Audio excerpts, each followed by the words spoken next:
Nature Mantra BP sugar thyroid reversal nature మంత్రతో సాధ్యం. Sir ఇప్పుడు వచ్చిన ఎస్ఐ కానిస్టేబుల్ నుంచి ఎస్ఐగా ప్రమోట్ అయ్యాడు సార్. సార్ మనం ఏం చేసినా చూస్తూ ఊరుకోవడానికి అతను మామూలుడు కాదు సార్.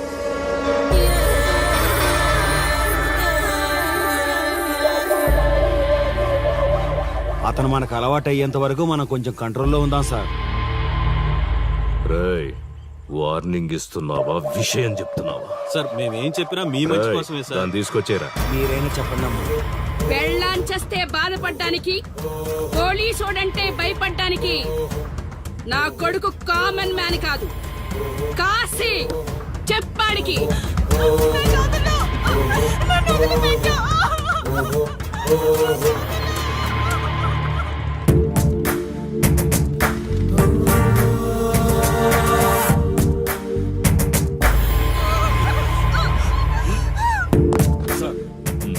మీరున్నారంటే ఇక్కడ ఎంక్వైరీ చేయడానికి వచ్చాం సార్. కాశీ అంటే ఎవడెక్కడ? నా కొడుకు ఊళ్ళో లేడు. వస్తే కౌరెడతా, అప్పుడు రా. కనిపిస్తే అరెస్ట్ చేసి నీకు కబురెడతా, అప్పుడు నువ్వే రావాలి. నీ పెంపకం కరెక్ట్ కాదు. పదండి.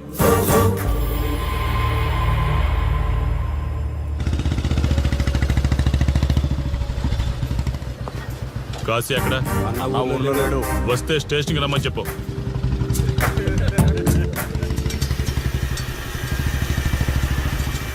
కాశీ ఉన్నాడా? ఇక్కడ లేడు. ఏమిటి సార్ ఆలోచిస్తున్నారు? ఆ కాశీ గురించేనా? మీరు ఈ ఊరికి కొత్త సార్. మీ కొత్తగా ఉంటుంది, వింతగా ఉంటుంది. మాకంతా అలవాటైపోయింది సార్. సార్, ఇతనిపై 120 కేసులు పైగా ఉన్నాయి సార్. అవి ఈ కాగితాలకే పరిమితమైనాయి సార్. ఈ పార్వతీపురం మండలంలో ఏ రాజకీయ నాయకుడు గెలవాలన్నా ఇతని మద్దతు తప్పనిసరి సార్. ఇతను 10 సార్లు గంజాయి స్మగ్లింగ్ చేస్తూ దొరికాడు సార్. పైగా 20 సార్లు దొంగ నోట్లు ముద్రిస్తూ పట్టుబడ్డాడు సార్. అంతెందుకు, మీరు అరెస్ట్ వారెంట్ పట్టుకుని తిరుగుతున్నారే, ఇలా చాలా మంది తిరిగారు సార్. కుదిరితే కొన్నాడు, కుదరకపోతే కొట్టాడు. మనకు కుటుంబాలు ఉన్నాయి సార్. నీ పేరుంటేనే వణుకు పుట్టాలన్నా.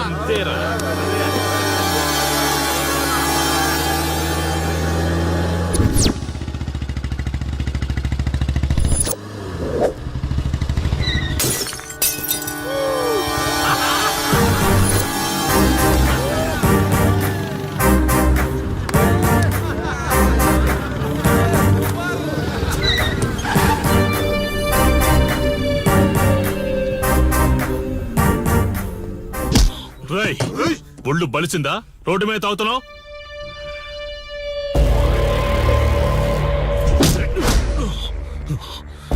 ఈ నర్సీపురం ఊర్లో కాశీ ఒంటి మీద చెయ్యేసావంటే కాటికి టికెట్ కన్ఫర్మ్ అయినట్టే. కరెక్ట్ గా దొరికావురా.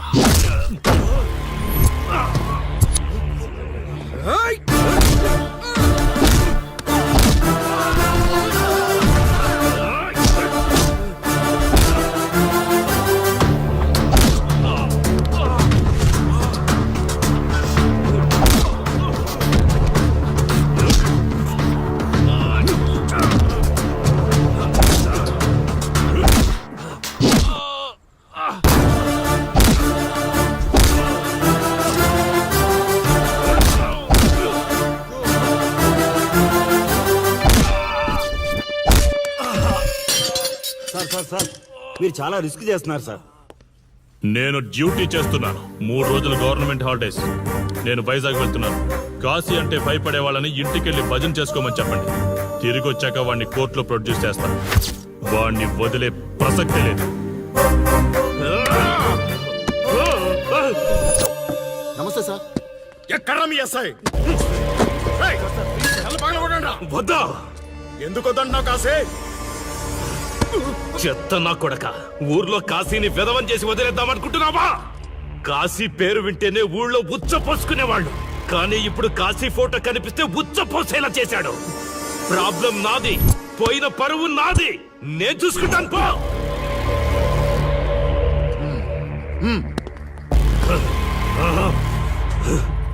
చైత్ర, స్టేషన్కి వెళ్ళొస్తాను. Okay daddy. ఇదేం ఇల్లండి, బూత్ బంగ్లాలా ఉంది. అసలు కళగానే లేదు. నువ్వేంట్రా ఇక్కడ? జీవితాంతం జైల్లో ఉంటాననుకున్నావా? ఏమండి?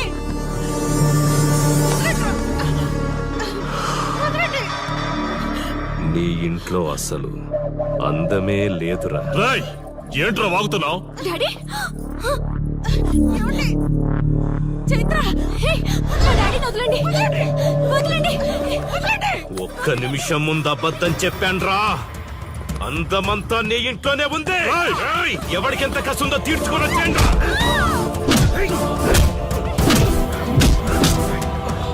ఏమండి? ఏమండి? చైత్ర అండి చైత్ర అండి. డాడీ డాడీ వదలు.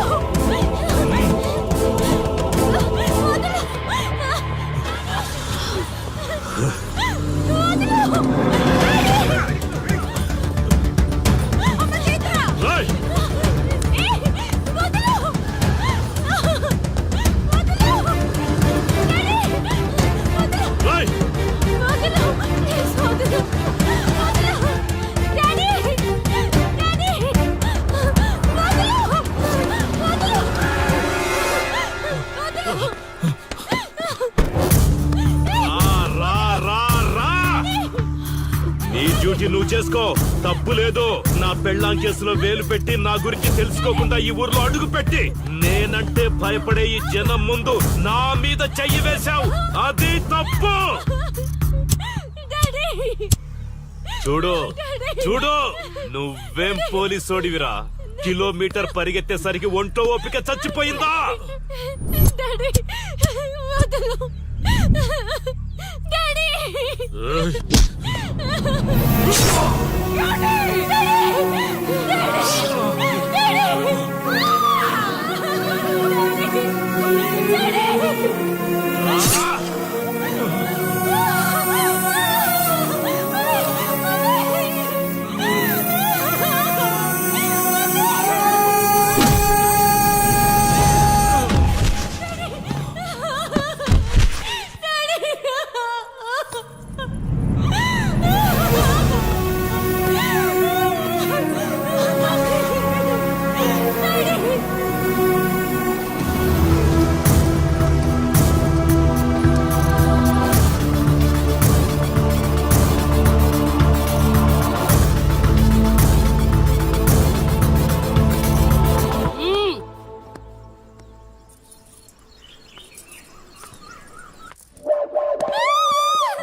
కాశీ,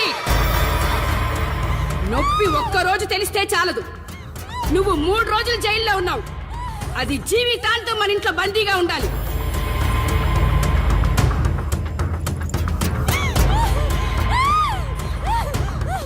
కట్రా తాళి. ఎక్కడికి పోతాను?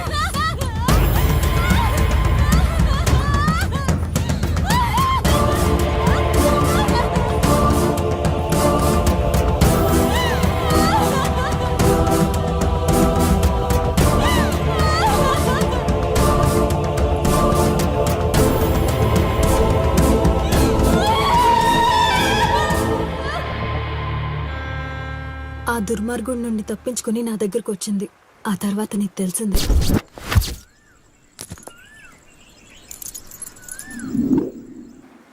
ఇంతకీ ఏ ఊరన్నావు? అదేదో పార్వతీపురం దగ్గర నరసీపురం అటబా, అంతేనా? ఒరే శర్మ గారు, ప్రయాణానికి సిద్ధం చేయరా.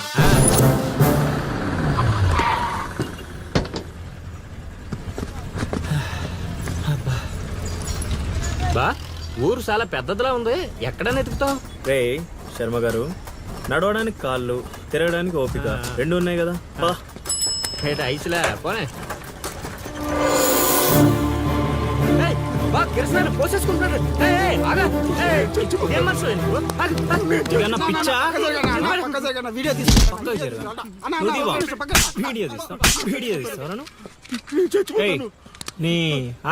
మాట్లాడుతున్నాడు కదా, ఆగలేవా? అసలు నీ ప్రాబ్లం ఏంటి?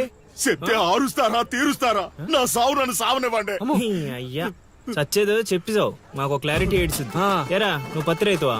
కాదు, వరి రైతుని. వరికి పురుగు పట్టిందా? కాదు, పంట కూడా బానే పండింది, డబ్బు కూడా చేతికొచ్చింది. పంట పండితే పండగ చేసుకోవాలి, ఈ సావులేంట్రా? బావా, నువ్వేం డీల్ చేయి, నేను వెళ్ళి చైత్ర గురించి తెలుసుకొని వస్తాను. ఇప్పుడు చెప్పు అంకుల్, ఏంటి నీ ప్రాబ్లం? నేను ఇడికాడ అప్పు తీసుకున్నాను. డబ్బులు వచ్చాయన్నావు కదా, ఇచ్చేయి. ఇచ్చేద్దామని నిన్ను అనుకున్నాను ఆడసలు పుచ్చుకోనే లేదు. ఎందుకు వడ్డీ ఎక్కువైందా? వడ్డీ వాడు పక్కన ఉంచే. ఆడ అసలే వద్దన్నాడు. మంచిదేగా, డబ్బులు మిగిలాయి. ఆ, ఏటి మిగిలేది? సిక్కంతా ఇక్కడే ఉంది. ఊరు అమ్మోరు పండుగ మొదలై 3 రోజులు అయింది. అయితే ఏటైతే ఆడి దగ్గర అప్పు తీసుకున్న వాళ్ళందరి ఇంటి ముందుని రోజుకు ఒక డ్రామా వేస్తున్నాడు. అదిగో టెంట్ కూడా రెడీ అయిపోయినది. టెంటేస్తే అది నీకు టెంట్ లాగా ఉందా, నాకు పాళ్ళలాగా ఉంది. ఆ? అర్థం కాలేదా? రా చూద్దుగానే. అదిగో చూడు, ఇదిగో ఇది పరిస్థితి. నేను నీ ఇంటి ముందు వేసినారు, ఇవాళ నా ఇంటి ముందు వేస్తున్నారు. ఏవే ఆ కిరసనాయిల్ డబ్బా అటుకురా. ఎవడరా బాబు, జనాలు సావక ముందనే సమాధులు ఎక్కిస్తున్నాడు. ఎందరెందరో మహానుభావులను పొట్టన పెట్టుకున్నావు శ్మశానమా, నీకు ఇసుమంత అయినను జాలి లేదా? ఎన్నో ఏండ్లు గతించిపోయినవి కానీ ఈ శ్మశాన స్థలిన్ కన్నులు మొచ్చిన మందభాగ్యుడు ఒక్కడైనను లేచిరాడు. చల ఆహా హార్మోనియం పద్యం రక్తి కట్టే సమయంలో దగ్గి డిస్టర్బ్ చేసావు కదరా ఎద్దవ్వా. వంకెతకలేనమ్మా, డొంకెట్టుకు ఎలాడిందట. పద్యం మర్చిపోయినని ఒప్పుకోవచ్చు కదా. సాంఘిక నాటకాల హీరోయిన్ ఇంత గొప్ప హరిశ్చంద్ర నాటకములో నా పక్క అది నా పక్క చంద్రమతి వేషమంటే మాటలా, నాకే కౌంటరా? ఏయ్ పద్మశ్రీ అయ్యగారు తాళాల దగ్గర ఇచ్చమంటారా? టైం కాదురా, నే చెప్తాగా. ముందా మంచినీళ్లు గొంతు శృతి చేసుకోవాలి. గురుగారు యాదవ సేతురం కాకపోతే రిహార్సల్స్ కూడా ఈ గెటప్లు ఏంటండి? ఒరే హార్మోనిస్టు, వేషం పడకపోతే పద్యానికి గొంతు పెగలదురా. మొదలెట్టండి.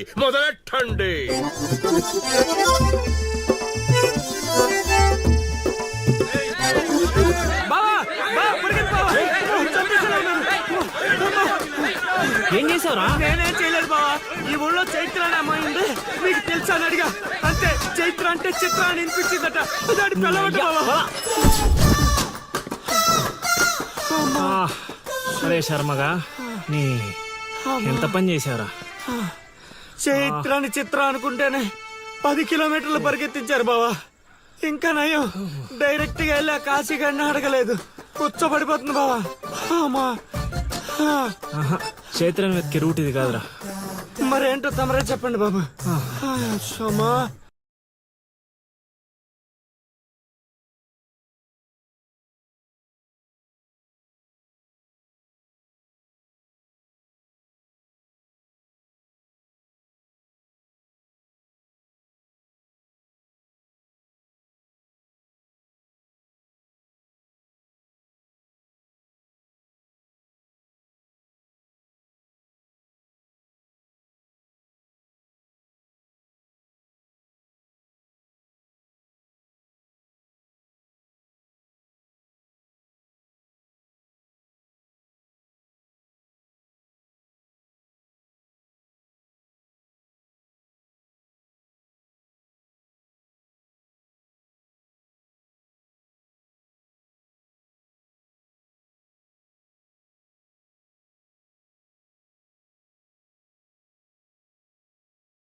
ఏటి పాట ఆగింది? పాట ఆగిపోయింది, జనాలు కూడా వెళ్ళిపోతున్నారు.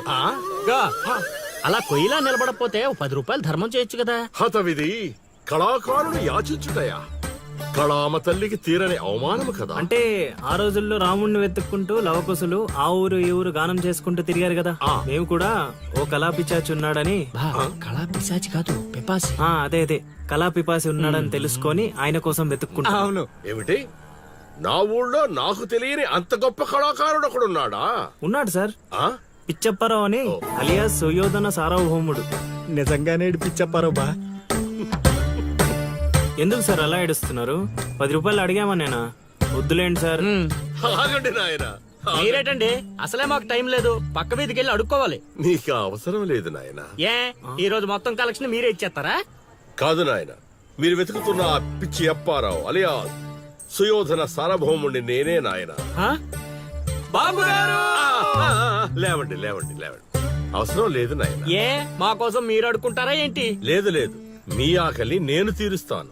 ఒరే పద్మశ్రీ, అయ్యగారు తాళాలు తగిలించమంటారా? ఇప్పుడు కాదురా, ఇంకా దానికి టైం ఉంది. ముందు వాళ్ళ దగ్గరున్న వాయిద్యాలు తీసుకో. ఇప్పుడు వాళ్ళు మన అతిథులు, అర్థమైందా? రా. ఇంతకీ మన దేవురు నాయనా? సిల్కలూరుపేట. ఓహో, అవును, అక్కడ కళాకారులు ఎక్కువే. అవునవును, అక్కడ అన్ని రకాల కళాకారులు ఎక్కువే. అవును, ఈ లవకుశులుగానే ఎందుకు చేయాలనుకున్నారు? ఏ రాముడు కృష్ణుడు చేయొచ్చుగా. అంటే చిన్నప్పటి నుంచి అలవాటు చేసుకున్నాను సార్. వయసు పెరిగిన కొద్దీ మీసాలు గడ్డాలు పెరిగిపోయాయి. అవునండి, వాటికి ఎరువులు వేయాల్సిన అవసరం గానీ నీళ్లు పోయాల్సిన అవసరం గానీ ఉండదు కదండి, వాటంతటో పెరుగుతుంటాయి. అవునయ్యో, ఈ ఊరంతా నా కళకు అభిమానులే. నా అంత గొప్ప కళాకారుడు కావాలంటే మీరు కూడా నాతో ఉండిపోండి. సార్ ఆ ఇల్లు ఎవరిది సార్? ఏది అదా? కాశీ అని మా బంధువుల ఇల్లే. ఓహో. అదిగో ఎదురుగా వస్తోంది అమ్మవారి ఊరేగింపు, ఆ ఇంటికే వెళుతోంది. చూడు బాబు, ఇదే మా ఇల్లు. ఈ కళాపిపాసి ఆహ్వానాన్ని స్వీకరించండి. రండి. సార్ ఇవన్నీ మీకొచ్చినవేనా సార్? కొన్ని తెచ్చి పెట్టుకుంటే నీకు కూడా వస్తాయి బాబు. పార్వతి, కళని కళాకారుల్ని అవమానిస్తున్నావు.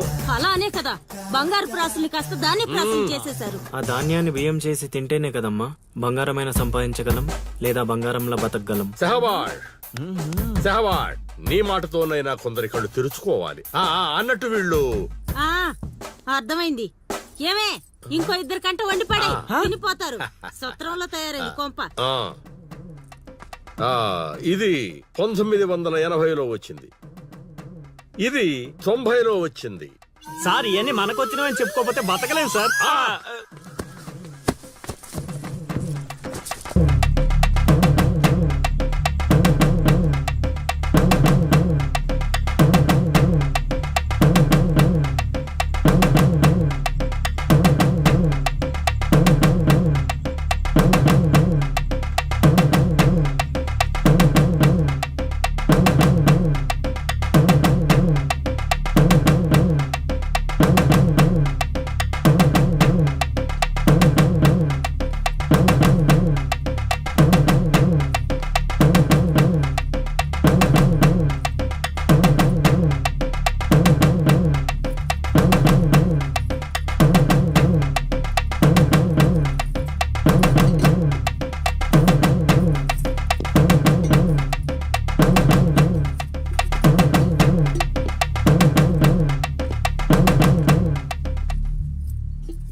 ఏం ఆలోచిస్తున్నావు? వెళ్ళిపోదాం పద ఇక్కడి నుంచి. ఎక్కడికి? మన ఊరికి. నాకే ఊరు లేదు. మా అమ్మ నాన్న చనిపోయి చాలా కాలమైంది. నేను ఒంటరి. అయినా నన్ను రమ్మడానికి నువ్వెవరు? అదేంటి అలా మాట్లాడుతున్నావు? నీకేమన్నా పిచ్చా? పద వెళ్దాం. ఒక్కసారి చెప్తే అర్థం కాదా? అయినా నీకు నాకు ఏంటి సంబంధం? ఏంటి సంబంధమా? ఒంటరి అన్నావు కదా, అదే ఒంటరిగా ఉన్నప్పుడు నీ మనసును అడుగు. నేను నిన్నెంత ప్రేమిస్తున్నానో నువ్వు నన్ను అంతే ప్రేమిస్తున్నావు అని అదే చెప్తుంది.